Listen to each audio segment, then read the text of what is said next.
We've been taking a break from the fifth way, that we were going back through the fundamentals for several months so that we could focus on Lent. And maybe not Lent specifically every Sunday, but themes associated with what Lent is all about. Lent is a time of deprivation, traditionally, but not just for penance and not as punishment for our sins, but trying to quiet everything down. The deprivation is by way of stripping away all the distractions that are constantly present in our lives. Any life, any conscious person has got that voice in their head that is pecking away. But in our culture right now, in our technology right now, it's just a barrage. Can we turn that down? Can we start to work on the 4 S's, silence, solitude, stillness, and simplicity, and see if we can bring that down for a reason? This Lent that we are going through right now, which is the same as Jesus' way. Jesus' way is a way of subtraction and not addition. Jesus' way is a stripping down, not an acquisition or an adding to. He tells us constantly the truth is not out there. The kingdom is not out there, somewhere to be acquired. It's already within. Our whole purpose as followers of the way in spiritual formation is simply to strip away everything that would distract us from the truth that we already have within, that the kingdom is there, here, now. The kingdom and God's presence, which is the same thing, here, now. And so this authentic spiritual formation that we are trying to work our way through with the effect as a launching pad, as a base, is all about this subtraction, not about the addition. And what's the reason for that? Why are we trying to do this? Why do we keep subtracting? We say we need to know the truth, but really what we're talking about is we're trying to build our awareness. We're trying to become fully conscious. We're trying to wake up inside waking life, to be able to see what is really right in front of us, what is within us. Because as long as we are just listening to the voice in our head, as long as we are buying our own PR, right, our projections, our egoic consciousness, then we are living the illusions that they produce. And we are running after the things out there that we think will give us meaning. But those are illusions too. Those are mirages. When you get up to them, there's nothing there. And so everything that we do in terms of subtraction, everything that we do if we're fasting during Lent, it's all by way of quieting things down so that we can become more and more aware of what is right here, right now. Awareness is the spiritual holy grail. It's what we're after. Building this full consciousness as a human being is the whole point of spiritual formation. It's why we're doing what we're doing. I remember, it's going to be a lot of years ago, 3-4 decades ago, as I was just starting this journey, I remember having the experience, the sensation of my awareness catching up to me, slowly by slowly. And by that I mean, I could remember times 10, 15 years before, and I would actually cringe. How could I have been so insensitive? How could I have been so oblivious? How could I have been so stupid, insensitive, all the things that we beat ourselves up for? Way back in the past. And as I continued along with the contemplative practice and contemplative process, then it was maybe 5 years ago, and then it was a year ago, and then it was last month. I did it again, last week, yesterday. And then as I'm walking away from a conversation, it's like, oh, I did it again. And then there was that moment, that golden moment, where in real time, as the words are coming out of my mouth, I'm starting to realize I'm doing it. Take a breath, stop, make a different choice. And then there was actually a time where I could see it coming. My awareness had moved out in front of myself, where I could see this is where I always do X. I'm going to do Y this time. It had to catch up to me. That's the feeling of it. As you move down this path, as you spend more time in silence, solitude, stillness, and simplicity, the natural consequence of that is that your awareness starts building, and it will catch up to you.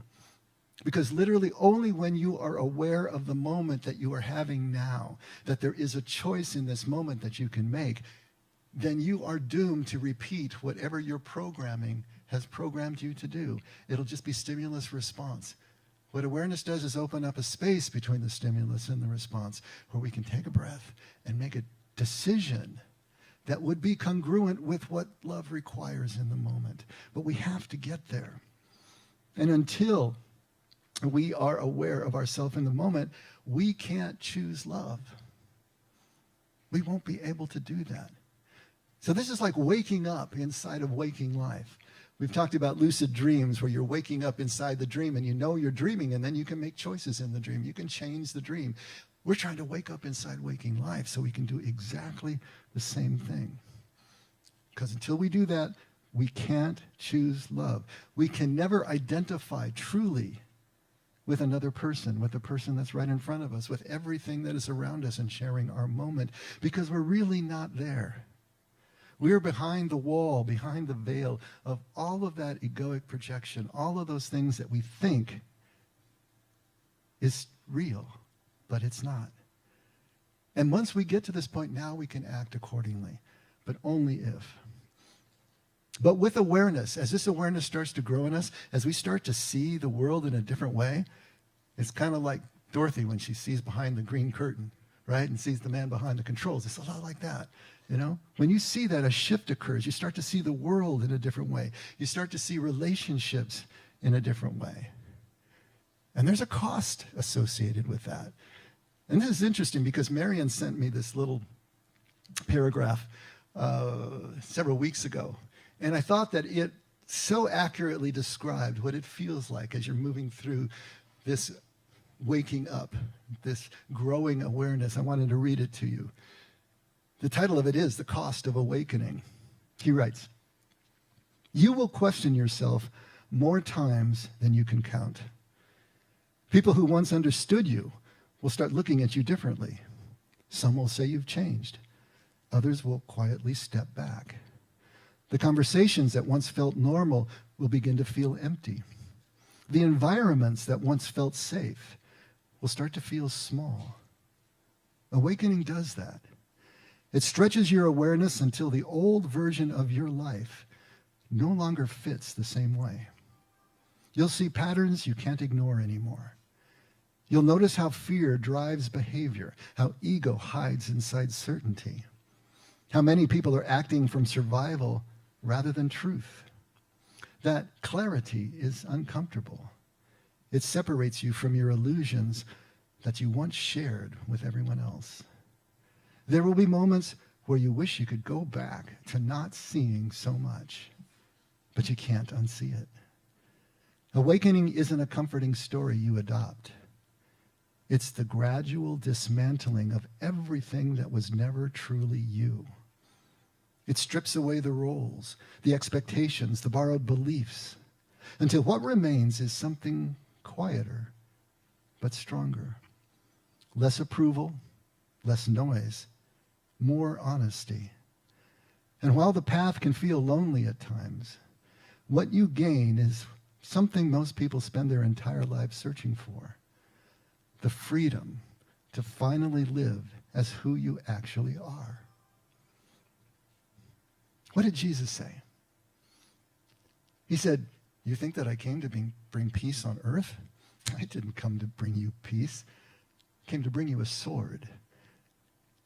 Now, we got to be careful here because the word here used for peace is not shalom. He is the Prince of Peace, the Prince of Shalom, which is the greatest amount of health and wealth and clarity and awareness and consciousness and presence that is possible in a human life.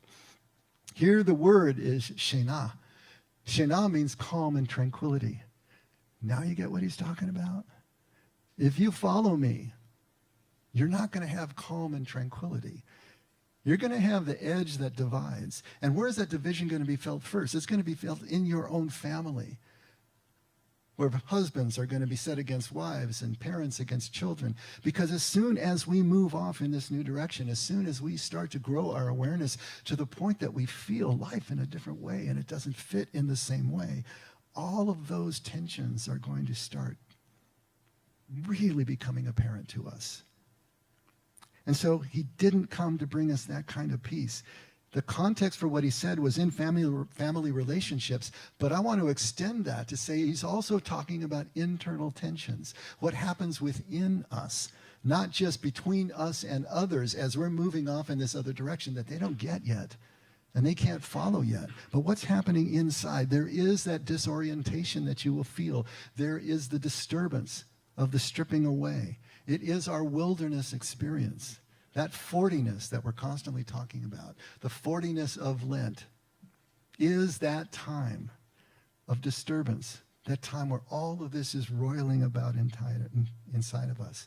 This 40ness, this time, can be begun with an external traumatic event. That trauma, that loss can trigger it. But unless we follow that up with intentionally engaging in the process, it's not going to do us any good, because that trauma creates a victim. If we don't intentionally engage the process behind the awakening that that loss created, we are going to be permanently relegated to the role of victim now. And what we want to do is move from victim to student, where whatever has happened to us, no matter how difficult for us to process and accommodate in our lives, now is teaching us something. We're not just victims. We haven't just been perpetrated upon. Something has happened that opened up a window that we hadn't opened by ourselves. What are we going to do with that? But even as we engage awareness, there are pitfalls to the process. And there's a darker look at what I just read to you. And I want to read you this one as well. This one is called Awake in a World That's Sleeping. There's a peculiar suffering that comes with awareness, a kind of exile that happens when you leave the world, a kind of exile that happens not when you leave the world, but when you truly begin to see it. You sit down to watch a movie everyone loves, and within minutes you're analyzing the manipulation tactics, the propaganda, the tired formulas. You're at a party, and instead of enjoying the moment, you're observing the social performances, the masks, the desperate need for validation in every conversation. You used to enjoy these things. You remember when a movie was just a movie, when small talk was comfortable, when you could lose yourself in the moment without your mind dissecting every layer of what was really happening. But something changed. You woke up, and now you can't go back to sleep. We're exploring one of the most painful consequences of consciousness, the loss of simple pleasures. This isn't about being cynical or being superior. This is about the genuine grief that comes when awareness strips away the capacity for innocent enjoyment. Think about a child watching a magic show. Their eyes light up with wonder. They believe in the magic completely. Now think about you watching that same show. You see the sleight of hand. You recognize the misdirection. You appreciate the skill, perhaps, but the magic is gone. This is what happens to conscious people with almost everything in life. You can't watch the news without seeing the agenda behind every story. You can't scroll social media without recognizing the performance, the carefully culturated highlights, the desperate need for external validation. You can't attend social gatherings without feeling the weight of all the unspoken truths, the polite lies, the surface-level connections that everyone pretends are meaningful. The veil has been lifted, and you're left standing in a world where everyone else still sees magic. Well, you only see the mechanics. This creates a profound loneliness. Not the loneliness of being physically alone, but the loneliness of being awake in a world that's sleeping. You're surrounded by people, yet you feel completely isolated because you're experiencing a different reality than everyone around you. They're immersed in the movie. You're watching both the movie and the audience watching the movie. They're dancing. You're observing the dance and wondering why everyone agreed to pretend that this matters. And here's what makes this particularly painful. You can't explain this to people without sounding arrogant or depressed. If you try to share what you see, you become the problem. You're ruining the fun. You're too negative, too critical, too intense. So you learn to stay quiet, to nod along, to perform enjoyment while feeling nothing but a hollow awareness of the performance itself. It's the nature of the game we're all playing. that life is a grand play. And we're all actors who've forgotten we're acting. The tragedy of consciousness is that you remember you're in a play, while everyone else remains blissfully immersed in their roles. You see the stage, the props, the scripts, everyone's following. And once you see it, you can't unsee it. You see, this is where conscious people get stuck. They oscillate between two painful positions. Either they force themselves to participate in things they no longer find meaningful, wearing a mask of enthusiasm, or they withdraw, becoming isolated and bitter, unable to connect with anyone because no one else seems to see what they see. Both positions are exhausting. Both positions are forms of suffering. Pretty dark, huh? Now, this is not the end of the story, don't worry. But here's the thing. Once we learn the magic trick, will you ever see it the same way again? Really?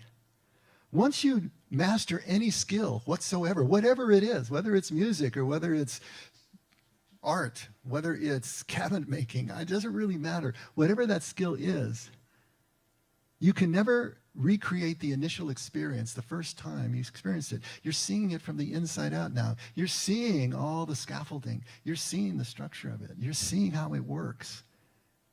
And that view for you will be forever changed in whatever area you apply yourself. That's not a bad thing. It's just the way it works. But what if it is? What if the magic trick? What if the skill that you've learned is actually life itself? What if now you can see through all of life, every moment that you live, down to the fundamental truth? How does that change things for you? Y'all remember the movie The Matrix? Okay. You know the story. I think most of you know the story. So there was a war between humans and AI, and the humans lost. And so what the AI machines have done is to use human beings as their power source. They put the whole population in induced coma, and they hook them up to a computer program that simulates the world that we know right now, this world at the beginning of the 21st century. And so people live their entire lives asleep in this sort of goo, and it's in coma, but living their lives fully inside the matrix, inside the simulation of the world that they think that they know. But there are always some who kick at the goads. There are always some who wake up inside that simulation, and they can see the matrix. They understand what it is. And some of them can escape, and they create a human resistance that is working against the machines from the sides. But it's a difficult existence. They're eating this gray goo for everything because it has everything a body needs, But they're remembering the things from the world, even though it was an illusion. But they can remember what that was like, what that tasted like as they live the hardships of the resistance. And in the movie, there's one guy who's had enough. He's tired of the gray goo. He wants to go back. And so he's willing to betray his entire crew and all of humanity to be plugged back in the matrix. And he's meeting the machine program who's going to help him with this in a sumptuous restaurant. They're in a 5-star restaurant, white tablecloths, and he's sitting there with a 3-inch steak, bloody rare, on his plate, and a glass of wine, and even a cigar burning in the ashtray on the table. And he says, I know this isn't real, as he holds up a bite full of perfectly cooked steak. He says, and when I put it in my mouth, the matrix will tell me that it's tender and juicy and delicious.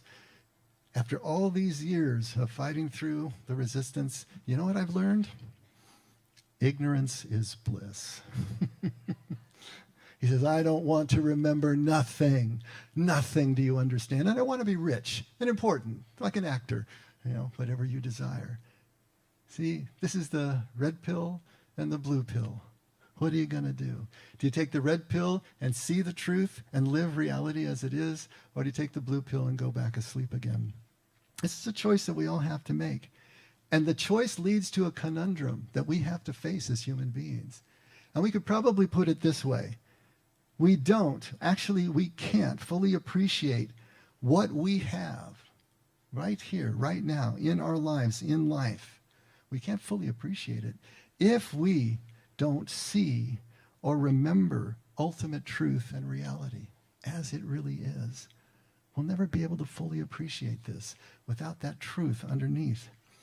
But if we are fully conscious, if we can see and remember ultimate truth and reality, then you know that what you have here is not real in the sense of being ultimately truthful, ultimately meaningful.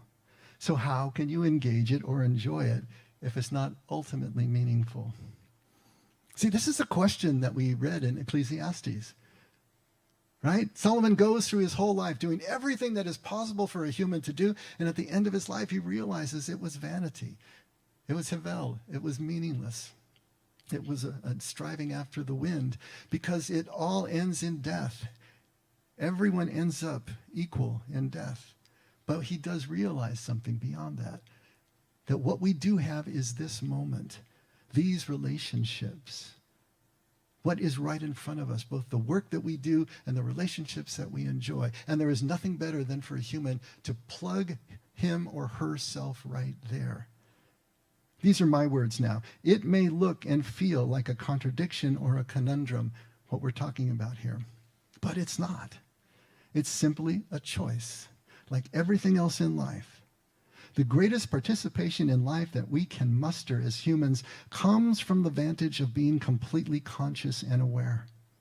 It is the whole reason for our presence here and the purpose of our lives. But once we see reality, the rift opens between us and life as we knew it, as others still know it. It then becomes our decision what to do with that. And if we're stuck in a place of suffering, now, the writer's words again. The problem isn't that you've become conscious. The problem is that you're using your consciousness as a weapon against life instead of as a tool for deeper participation. You're standing at a distance, analyzing and judging, rather than recognizing that your awareness itself is part of the play. Becoming aware is a transitional phase. Suffering arises when consciousness hardens into distance, when seeing the game becomes refusing to play. Awareness was never meant to exile you from life. It was meant to change how you participate. The task is not to try to believe again. It is to engage without being fooled. To watch the movie, knowing it's constructed, and still let it move you.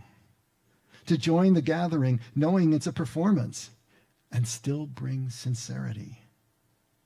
Not because the illusion is real, but because you are. What awareness removes is borrowed meaning. What remains is chosen meaning.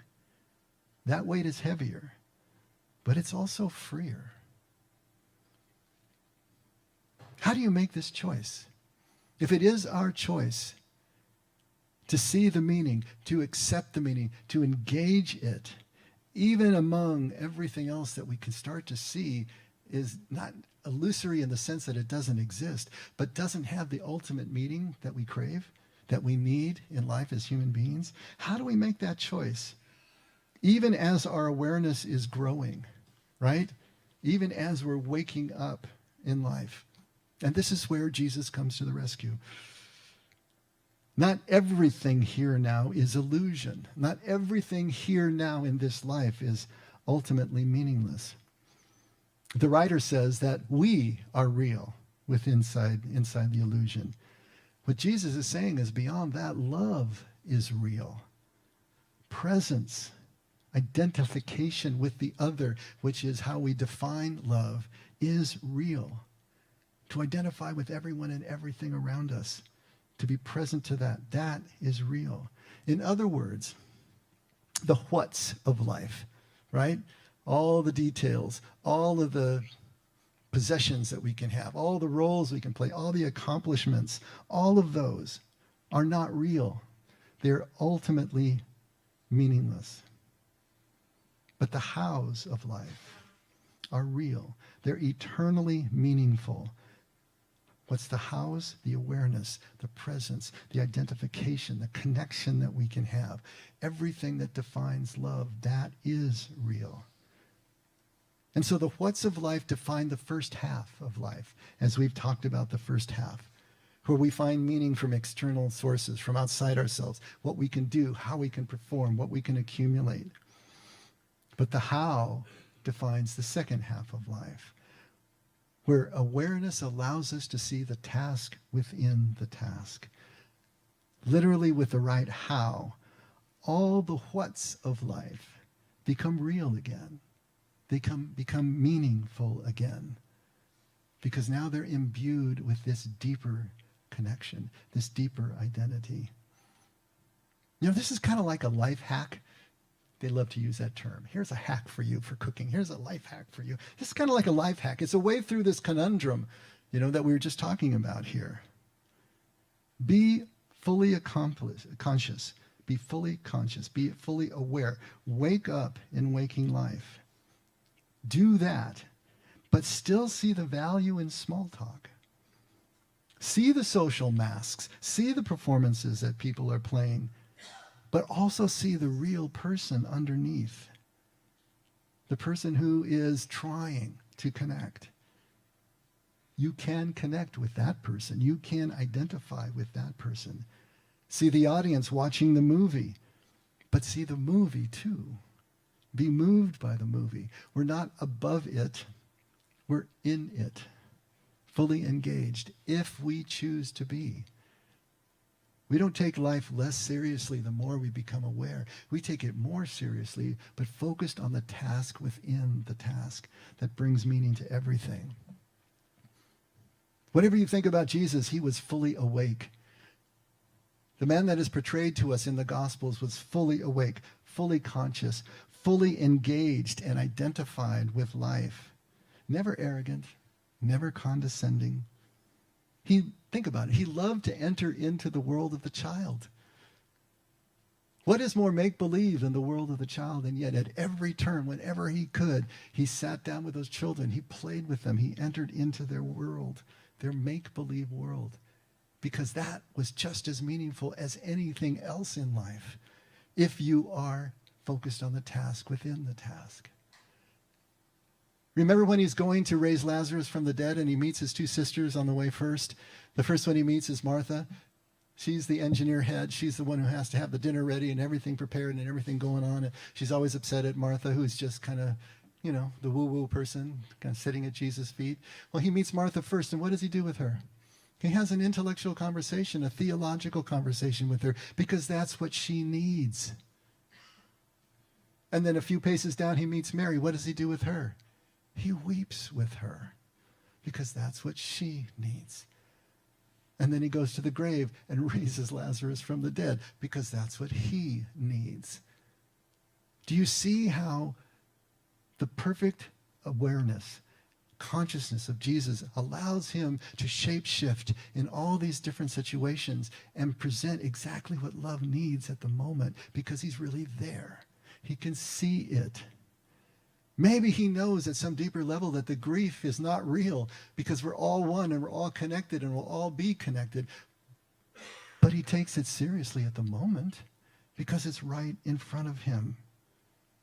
This is what we're talking about. This is the life hack. This is the way through the disorientation, the alienation that we feel in this transitional period as awareness is growing in us, this wilderness period. If we don't get stuck, if we don't let it become purely mental, just a concept, if we don't become egg-headed philosophers, don't you hate those guys? They're always talking about all these esoteric things. They never really bring it in for a landing, and they can be really condescending and arrogant in the process. If we don't allow that to happen to ourselves, we can fall back in love with life. All life, everything in life. And it all is about this stripping away of the illusion of the ego. The transitory elements of life, of physical life, seen beyond the facade, seen beyond the veneer of life, the set pieces as we see them. and really engaging. If it was a traumatic event that brought on this journey for us, we can get stuck in victimization really easily. If it was a philosophical or conceptual understanding that started our journey, then we can get stuck in the arrogance and the condescension, the withdrawal, the distancing, and all of that. But if that moves into a place of experience, if we start to actually experience what we're talking about here, then it makes all the difference.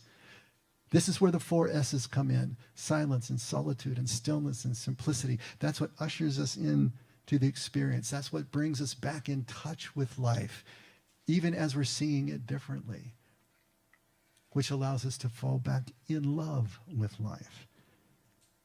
The journey can start with a trauma. The journey can start with a philosophical argument. The journey can even start with psychedelics, if you want to go that far, as motivation for the journey. But we need to do the work of contemplation. We need to create a contemplative lifestyle, incorporating the 4 S's. And when we do, that is worldview shattering. It will break everything we thought we knew. And it's a process. Now, the genius of the liturgy that we have had, handed down to us for 2 millennia now, is that the first 5 days of Holy Week, which is next week after next, are outlining the process, how we become more and more awake, more and more aware. Think through it just really quickly with me. Next Sunday is Palm Sunday. Palm Sunday is going to celebrate Jesus' entrance, triumphal entry into Jerusalem. And it is watching all of the people with all their different views of Jesus, what he means to them. Is he the Savior? Is he a threat? Is he coattails that they can ride into glory? Everybody has a different view and a different reason for cheering Jesus on, based on their own agendas, based on their own fears, based on their own expectations. But what's happening on Palm Sunday is the ability to start seeing through those agendas, seeing through our own projections and desires and expectations, to actually see Jesus as Jesus is, to see truth as truth is. We need to start within, with the distractions that we have built unconsciously, but they're there. Can we start to see through those to the truth? And then there's Fig Monday. 2 things happen on Fig Monday. He cleanses the temple, and then he curses the fig tree. And those 2 seem really unrelated until you put the 2 of them together, because they happen side by side. Both of them are symbols for abundance and symbols for the truth and symbols for everything that Israel was founded on. And from a distance, they look great, the temple, the tree. But when you get up close, there's nothing there that can nurture the people anymore. And Jesus is showing us that we need to see through the distractions, see through the deceptions of our institutions in life, see through the beliefs of the group or our culture at large, if they are distracting, if they are not allowing us, again, to let go of the safety lines that we are holding on to, the safety of the group, and be able again to immerse ourselves in truth as it is. Holy Tuesday is a story of the 10 virgins, right? The 5 foolish and the 5 wise that either have the oil or they don't. And it's talking about the Jewish wedding feast, where there is this period of waiting between the betrothal and the actual wedding ceremony, the consummation. And in that period, you don't know when the groom is coming back. But to be able to balance now and not yet, anticipation of a life to come, and full engagement in the life that is. This is what we're talking about here. Can we do that? Can we establish presence even in the work toward change, to the extent that every moment is completely enough for us, even as we're working for change? Can we balance those 2? Spy Wednesday is about balance as well. 2 things happen there. Judas goes to the Sanhedrin and sets up his betrayal of Jesus, and then Judas has a confrontation with Mary as she is pouring perfume on Jesus' feet in another one of her completely out-of-body experiences that she has, as she is just celebrating the intimate relationship that she has with Jesus, the connection, the friendship.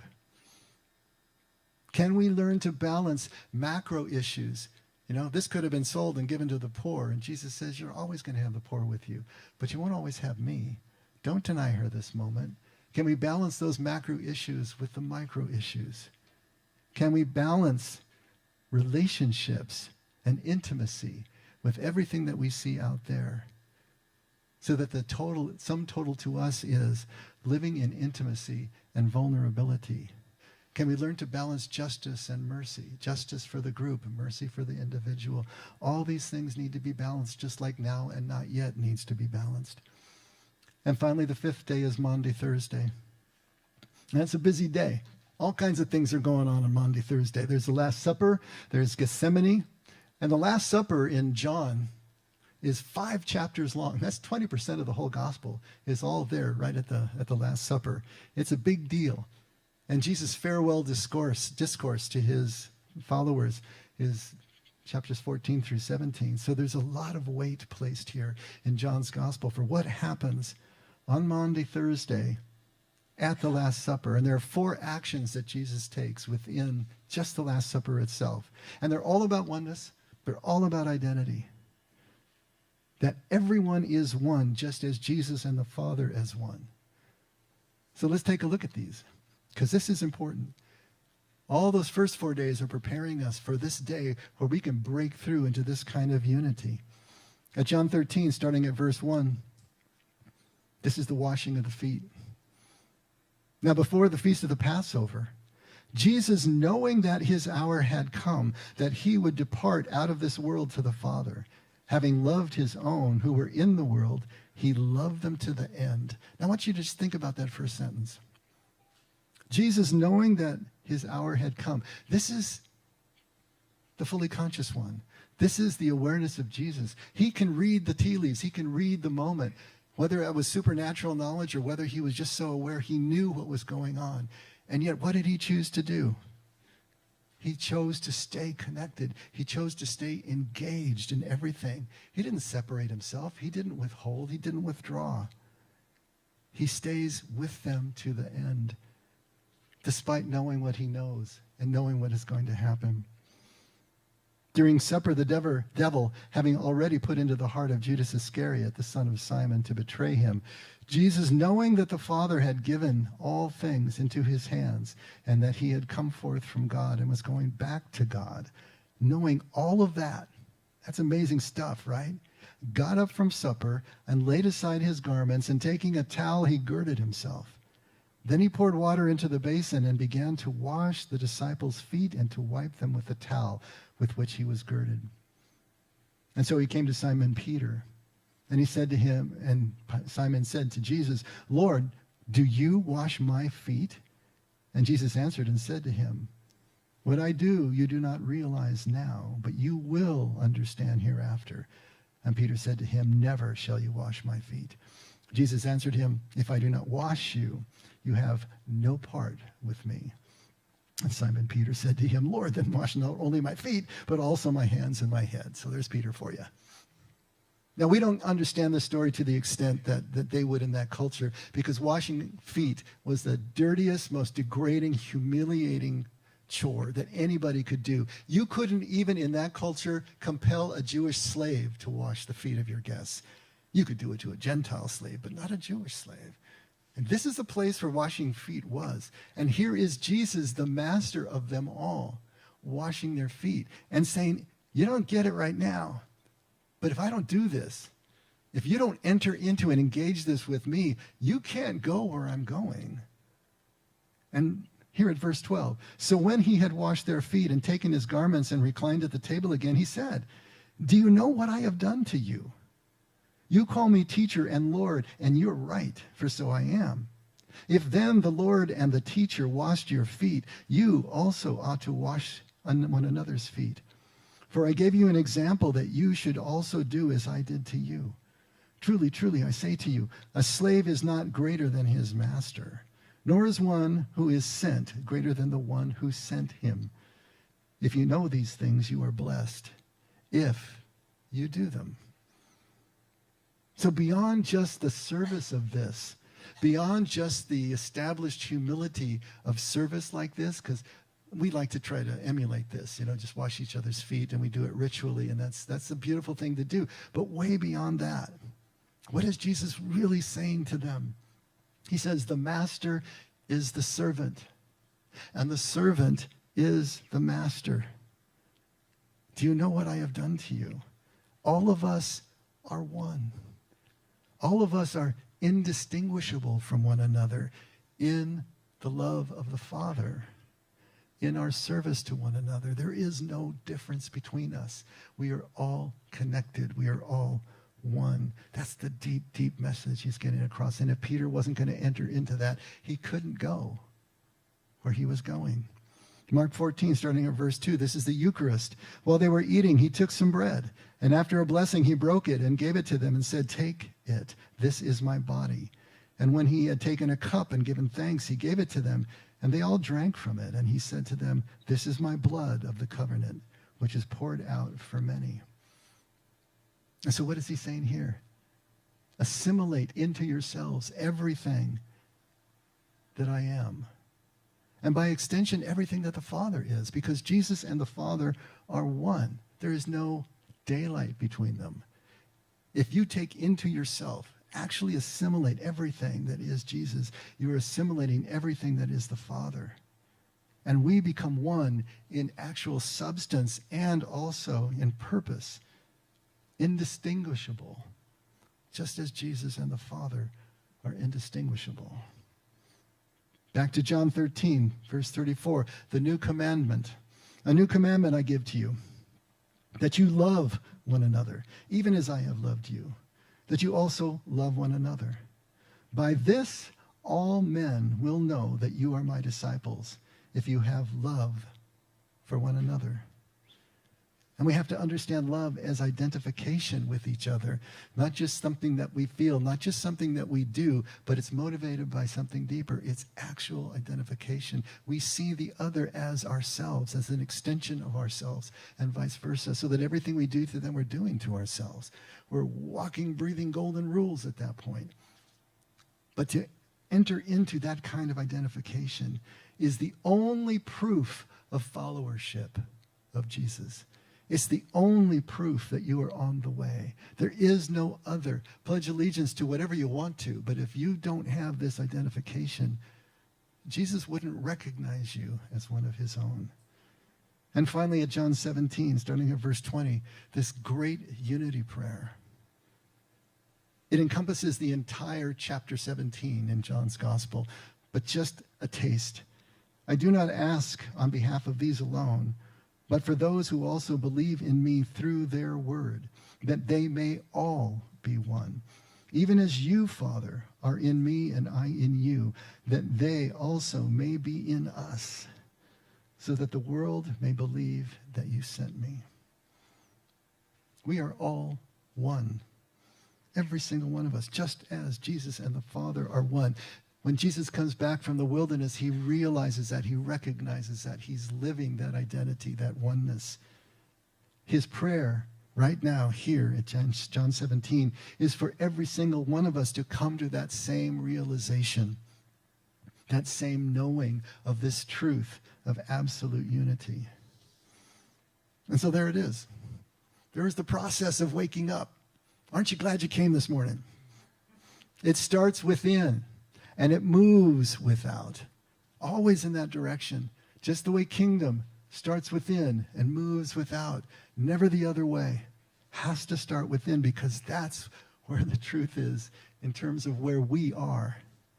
And then we have this process, first to see through the illusions that our self creates, the illusions that our ego creates within, then to see through the illusions that our groups and our institutions are establishing for us and around us and binding us in with. And then third, to learn to balance now and not yet, anticipation with presence, and to learn then to balance the micro and the macro, justice and mercy, intimacy and rule following, if you will. And then finally to come to identify with the oneness that is everything. This is the process. This is the way it works down, all in preparation for Good Friday. which is then the complete surrender, the consummation of it all, the laying down of life for another.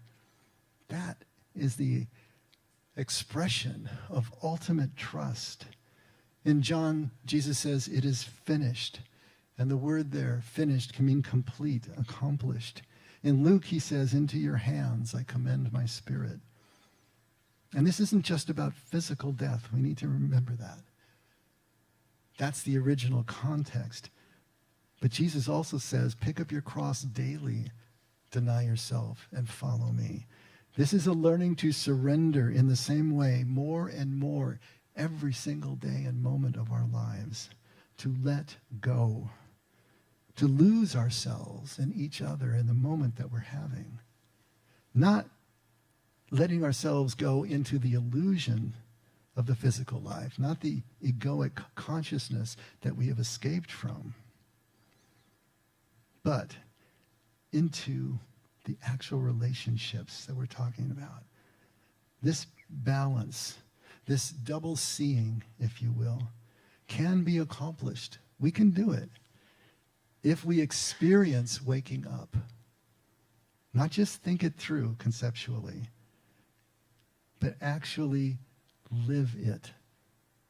Not just experience it momentarily in a moment of trauma, but make it an intentional part of our lives, day in and day out. Lent is this ritual time that we have to practice. But Jesus' way is a life transformation, day in and day out. And until we wake up in waking life, we can't know the truth of ourselves or the life that we live, that Jesus said would make us free. But if we don't experience and live that truth, then we can't fall back in love with life that we're seeing so differently, this altered life that our awareness will show us. And ultimately, Jesus is telling us, without love, any truth that we find is no longer true. Because only love, only the oneness is real, truly real, ultimately meaningful. That's what we seek. Not just this Lent, but throughout our entire lives. Let's pray.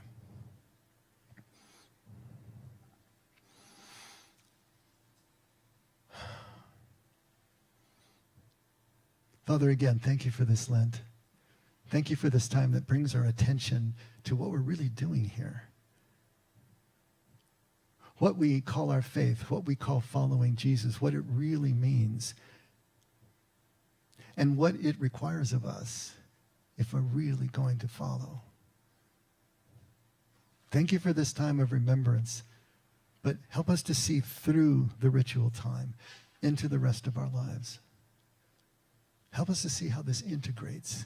And when we start to feel the disturbance of our growing awareness as we're waking up, not to get stuck there, not to feel alienated, but to see how this joins us ever deeper into our connections with each other and with you, if we will let it, if we will celebrate it, if we will fall back in love. And that's what we want, Lord. Help us to take the steps we need to take to see more and more of who you really are and who we are in you.